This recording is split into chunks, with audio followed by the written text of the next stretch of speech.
Hi Scorpio, mid-month of December 2025, ito na po ang inyong reading. Kuha tayo ng ilang guidance, advice, messages na marahil ay kailangan yung marinig ngayon. Gabay lamang po. Kuha muna tayo ng panimulang baraha. Kung ano man po ang angat dito, ika-clarify natin para sa inyo. Scorpio, kamusta kayo? Scorpio energy para sa mga taong maring makapakinig nito, mid-December. Anong guidance po ang kailangan nating maiparating sa kanila? Message para sa mga Scorpio, mid-December, guidance para sa mga taong ito. Well-being. Okay, ay pa tayo. Willpower. Ay pa tayo. Parang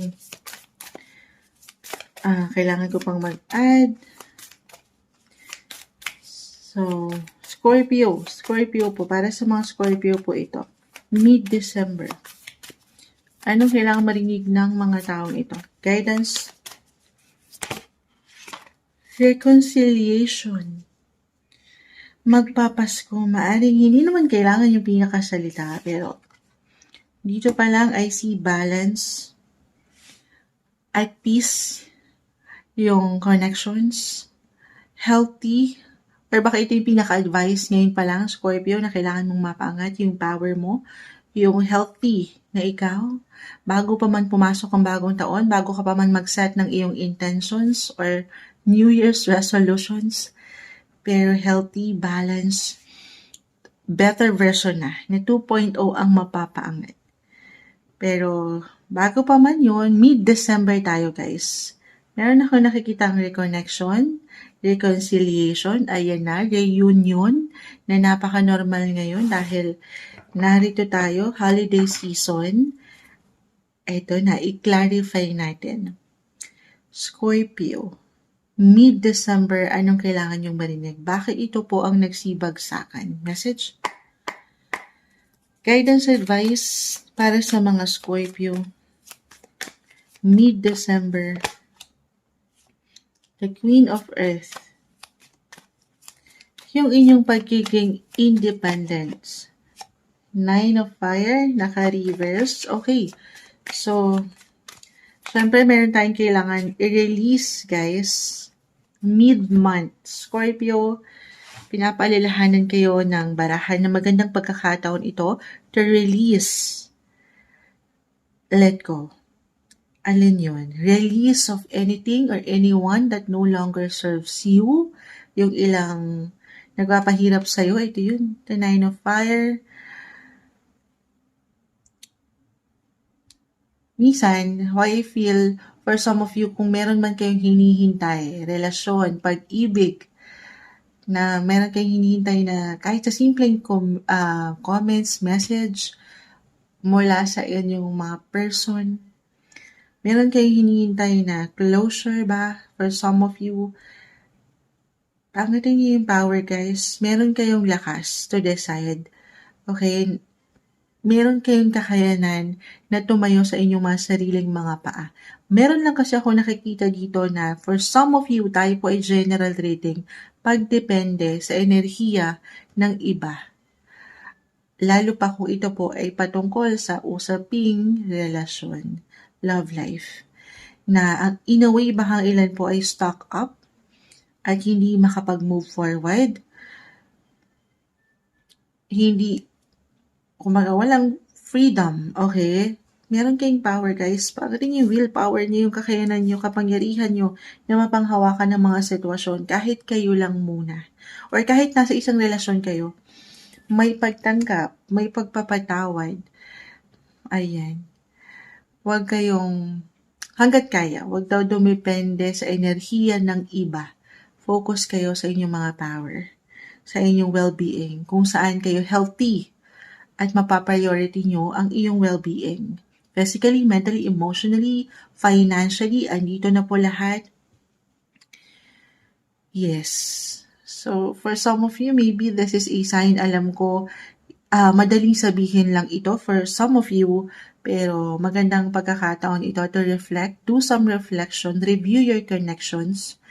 Magandang pagkakataon mid-December to forgive, forgiveness, acceptance, healing, yung aking nakikita. Alam ko may hugot.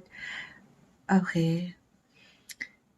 Yun yung pinaka-advice. Ay pa tayo. Sa mas practical, kuha tayo ng ilang messages para sa mga Scorpio. Mid-December, anong aasahan po nila? Fortune's Wheel. Ay tayo. Naka-reverse man yan. Umiikot yan, guys. That is the Wheel of Fortune. Umiikot yan, ups and downs, ayon sa inyong ilang situation. Timing lang. If ever, baka naramdaman nyo na yan. Yung hindi kagaanan sa flow, especially when it comes to your money, relationship. Meron bang ilan? Baka ngayong mid-month, ito kasi magpapasko. Of course, merong ilang palabas na sitwasyon. Yung energy, pera. Maaaring meron kayong kailangan pagtuunan, bayaran na very normal. Bilhin, ayan. Pagdating sa inyong kaperahan, ay tayo ha. Baka ganun to, baka may pagdepende rin sa inyong enerhiya. I mean, especially, andito yung power nyo kung kayo po yung mga breadwinners or providers. Parang meron naghihintay sa inyo mismo, Scorpio, yung energy nyo na biyaya. Oo. I will be honest, merong ganda, merong energy when it comes to relationship, money, pero parang merong kailangan i-release or talagang i-release ito. Palabas din ang sitwasyon. Pero gano'n naman ang Kapaskuhan. Tama po. Pagbibigayan, merong give and take. So, merong pumapasok, merong lalabas. So, balance lang din. Holiday season at tayo ha. Stay balanced. Baka yun yung pinaka-advice ng walang pagkakulang or pagkasobra. Kung nanaisin, magplano para sigurado sa ilang gastusin or priority nyo this month. The King of Earth, Queen and King of Earth. So more on money din talaga. Practicality po ang umaangat. Six of Earth. Pagbibigay talaga to, guys. Meron at merong I feel reversal yung energy. Meron at meron kayong matatanggap na something healthy, beautiful. Okay, magnetic yung energy sa pera at relasyon. But at the same time, kasi marahil angat dito, ito, yung hindi kailangan, sabi ko nga yung pinakasalita, pero yung power, yung kagustuhan nyo rin to give or to give back sa ilang tao sa inyong paligid, yung pagiging healthy nyo, yung approach nyo emotionally, physically, financially. So yes, ano to?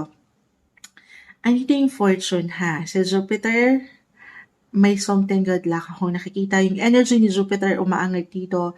The planet of luck, health, wealth.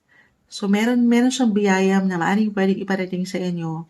Especially for some of you na nasa ibang bansa or konektado ang trabaho sa ibang bansa. Meron po bang ganon? May magagandang possibility sa inyo, guys.